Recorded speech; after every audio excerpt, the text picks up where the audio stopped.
Compliance, the final frontier.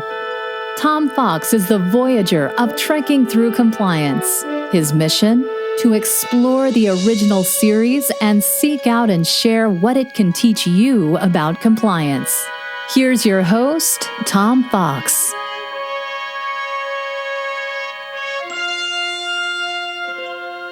Trekking Through Compliance, Episode 38, Metamorphosis. In this episode of Trekking Through Compliance, we consider the episode Metamorphosis, which aired on November 13th, 1967, and occurred on Stardate 4513.3. Kirk, Spock, McCoy, ferry Commissioner Nancy Hedford from Epsilon Canaris 3 to the Enterprise and shuttlecraft Galileo. The commissioner, who had been on a diplomatic mission to stop a war, is ill with Sakuro's disease and needs treatment aboard the Enterprise. The shuttlecraft is forced down on a small planetoid by a sparkling cloud of ionized hydrogen. The planet has a nitrogen-oxygen atmosphere with traces of krypton, argon, neon, and a surface temperature of 75 degrees. Kirk is unable to contact the Enterprise despite the fact that the communications equipment appears to be functioning perfectly. On the planet, they find a man named Cochrane who claims to have been marooned. Cochrane tells them that there is some sort of dampening field on the planet which will prevent them from being able to get their shuttlecraft to work. Hedford begins developing a temperature, the first manifestation of her disease. Cochrane turns out to be space pioneer Zefram Cochrane of Alpha Centauri, the discoverer of the space warp. Thought to have been dead for 150 years, Cochrane has been kept alive and young for centuries by a doting gaseous alien called the Companion. The Companion intercepted his disabled ship and brought him to the planet, rejuvenating him. Cochrane had set out in a ship at age 87 to die in space. Cochrane tells Kirk that the shuttlecraft has been diverted by the Companion to provide him with company. As Spock attempts to fix the Galileo, the Companion drops by to investigate. Spock attempts to touch it, but is given an electric shock.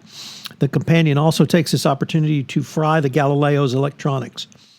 Using his newfound knowledge that the Companion is at least partly an electrical phenomena, Spock builds a device to short-circuit it, and Cochrane is not happy at all about this endeavor, but agrees to summon the Companion. When the Companion arrives to commune with Cochrane and Spock activates his short-circuit box, Cochrane is electrically shocked and the Companion destroys the device and attacks Kirk and Spock. Fortunately, Cochrane regains his composure and summons the Companion away before it can harm them. Kirk then comes up with the idea of using the shuttlecraft's universal translation device, which converts brainwave frequencies, to attempt to communicate with the Companion. This proves to be successful, and the Companion turns out to be a female entity who is in love with Cochrane. Kirk attempts to convince the Companion that humans pine away in captivity or cease to exist, as he puts it, but the Companion does not believe him. Cochrane is greatly disturbed by the knowledge that the Companion is in love with him, storms out saying he doesn't want to be fodder for any inhuman monster. At the same time, Hedford, in a feverish state, remarks that it is strange that Cochrane runs away from love, while she herself has never had the opportunity to be loved. Kirk then tries to convince the Companion that she is not capable of giving Cochrane true human love, and if she really leaves him, she must let him go. If you love them, set them free. Anticipating a very famous line from rock and roll. Instead, she occupies and cures the body of Commissioner Hedford, who had been on the verge of death. She restores the shuttlecraft and communication devices to working order. However, the Companion is unable to leave the planet without dying, and Cochrane decides to remain with her. Meanwhile, the Enterprise has discovered the asteroid field containing some 7,000 bodies and has begun searching the asteroids one at a time for the lost shuttlecraft. Fortunately, the search is greatly simplified by the resumption of communications. As they prepare to depart, Kirk agrees not to mention his adventures with Cochrane. So what's a fun fact from this episode? Well, Cochrane reappears in the movie Star Trek VIII, First Contact.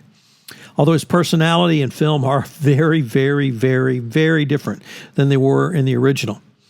In the film, Cochrane is from Earth instead of from Alpha Centauri. Also, he's a raving alcoholic. Finally, the actor who plays Cochrane in the movie is 6 inches taller than Glenn Corbett, who plays him in the television show.